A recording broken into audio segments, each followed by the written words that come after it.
Bonjour tout le monde. J'espère que vous allez bien. J'espère que vous pétez la forme. J'espère que vous avez bien démarré l'année 2024. Je présente tous mes meilleurs vœux à tous mes abonnés et à tous ceux qui viendront s'abonner à ma chaîne. Que du bonheur, que de la santé pour l'année 2024. Donc aujourd'hui, spécialement dans cette vidéo, je voudrais vous parler des règles de gestion chez la compagnie OFP. Les règles de gestion, les règles à respecter pour pouvoir vraiment faire un retrait chez la compagnie OFP. Je vous ai parlé dans mes précédentes vidéos de quoi il s'agit, qu'est-ce que cette compagnie nous offre comme opportunité. Donc, c'est vraiment une compagnie qui permet à tous les traders qui ne veulent pas passer un test, qui ne veulent pas faire un challenge ou bien qui n'ont pas les moyens pour financer leur compte directement. Donc, si tu es dans le cas, tu veux trader mais tu n'as pas les moyens pour financer ton compte directement, ou bien tu ne veux pas faire un challenge, perdre du temps, passer des jours et des heures, des nuits blanches pour valider un challenge, voici l'opportunité qui est là pour toi. Avec OFP, tu n'as pas besoin de faire un challenge. Tu as juste besoin d'acheter un compte sur lequel tu travailles et tu partages le bénéfice jusqu'à hauteur de 80% avec la société. Donc, ce n'est pas un compte à abonnement mensuel, non. Ici, c'est un compte à abonnement à vie. C'est-à-dire que quand tu achètes le compte, tu as le compte jusqu'à X temps. Une fois que la société existe, toi aussi, tu travailles sur le compte et tu te fais partager le bénéfice réalisé avec la société OFP. Maintenant, pour pouvoir bénéficier ou bien faire des retraits sur cette société, bien sûr, le compte que tu auras acheté dans la société OFP, il va falloir que tu respectes les règles de cette structure. Chaque structure a des principes, chaque structure a des règles. Donc, tu es obligé de respecter les règles émises par cette structure. Donc, aujourd'hui, je vais vous expliquer point par point les règles que vous devez respecter dans cette structure. Alors, si c'est la première fois que tu découvres ma vidéo, je t'invite à t'abonner rapidement et à activer la cloche de notification pour ne rien rater. Donc, sans plus tarder, nous allons parcourir rapidement les règles de gestion de risque de la compagnie OFP. Les règles que vous devez respecter avant de chercher à faire un retrait sur votre compte. Donc, ici, vous avez les règles sur le site de la société. La première règle que vous devez respecter, c'est la règle de drawdown journalier, la perte journalière, la limite de perte journalière. Donc, ce que vous devez retenir ici, avec cette règle, vous n'êtes pas autorisé à perdre plus de 5% de votre solde dans la journée. Vous n'êtes pas autorisé à perdre plus de 5% de votre solde dans la journée. Ça veut dire que le solde, bien le drawdown qu'on vous donne ici de 5%, ce n'est pas un drawdown qui est suiveur, mais c'est un drawdown statique. Un drawdown statique, ça veut dire quoi? Un drawdown statique. Un drawdown statique, ça veut dire que dans la journée, si tu perds $250 par exemple sur un compte de $5000, ça veut dire que 5% de $5000, tu fais quoi? Tu as violé la règle. Tu peux faire un bénéfice de $1000 dans la journée et perdre $250. Tu as violé la règle.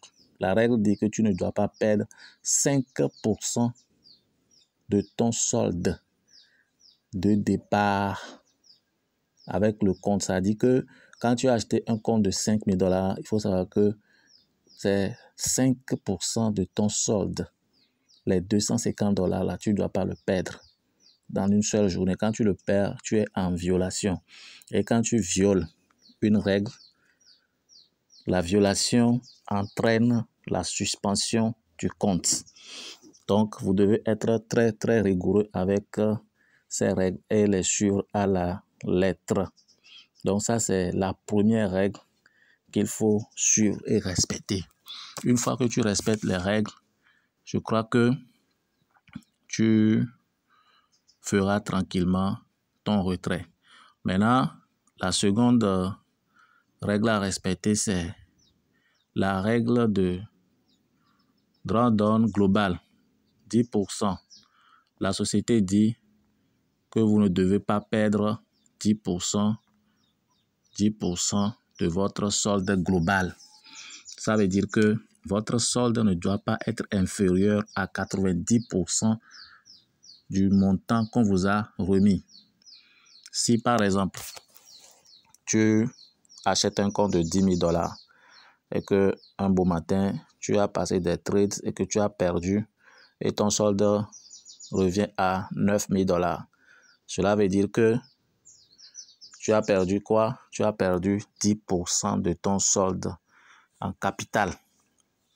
10% de $10,000, ça te fait $1,000. Est-ce que vous me comprenez? Donc ça, c'est la deuxième règle que la compagnie demande à ce que chaque trader respecte, le drawdown global. Donc ça aussi, c'est une règle qui est éliminatoire. C'est-à-dire que quand tu violes cette règle, tu perds le compte. Si tu achètes par exemple un compte de $10,000 et que à un instant T, tu te retrouves avec un solde de $9,000, il faut t'attendre à la suspension du compte et c'est en automatique. Donc, vous devez veiller à cela. C'est très important. Donc, ça, c'est la deuxième règle principale que chaque trader doit respecter. Vous êtes tous d'accord avec moi que dans le trading, c'est la gestion de risque qui est le véritable problème. Donc, ces sociétés-là qui sont là pour nous financer, pour nous assister en finançant nos comptes, sont obligés d'asseoir des systèmes de gestion, des règles de gestion pour pouvoir donner vie à long terme à la société. J'espère que vous me comprenez. Donc, c'est très important. Si tu es trader, tu veux faire le trading ton métier, tu es obligé d'appliquer ces règles de gestion pour pouvoir rester sur le marché. Parce que si tu n'as pas le capital, tu ne peux pas rester sur le marché. Donc, ça, c'est la deuxième règle que la société vous demande de respecter. Les 10% de drawdown global. Donc ça, c'est la deuxième règle. Ils ont principalement trois règles à respecter. Donc, trois règles à respecter. Donc, la troisième règle que vous devez respecter pour pouvoir être dans les normes et faire facilement les retraits, c'est la règle de la qualité du trader.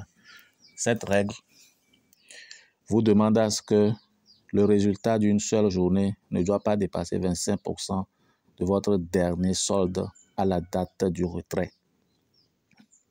Ça veut dire que si je dois faire un retrait, par exemple le 10 janvier, le 10 janvier à minuit, je ne dois pas avoir une journée dont le résultat dépasse 25% de mon solde à cette date. Donc, c'est très important. Moi-même, quand j'ai commencé, cette règle m'a frappé parce que je ne comprenais pas. Mais Dieu merci, aujourd'hui, je maîtrise toutes ces règles-là. Donc, c'est une règle aussi qui est très, très importante. Là, ce n'est pas une règle qui est éliminatoire. La règle du 25% n'est pas une règle éliminatoire. Plutôt, quand tu ne respectes pas cette règle-là, la société reporte juste ta date de retrait. Et Ça dit que si tu dois faire ton retrait le 10, par exemple, le 10 janvier, et que la règle de 25% n'est pas respectée, la société reporte ta date de retrait à la date prochaine. Donc, c'est ce qui se passe avec la société OFP, les règles de conduite, les règles de gestion. Donc, si tu es trader et que tu veux travailler avec une société sans passer un challenge, sans faire de tests, je te conseille de venir acheter un compte ici et commencer par trader immédiatement et à vie.